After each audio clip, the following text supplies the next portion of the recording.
کیوں آئے ہیں, ہم یہاں کس لیے آئے ہیں.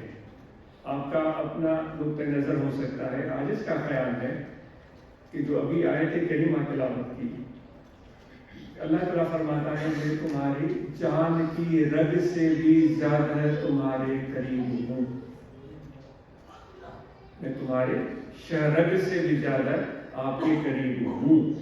یعنی کہ اتنی قربت ہے, اتنی اللہ تبارک و تعالیٰ کی ہمارے ساتھ قربت ہے.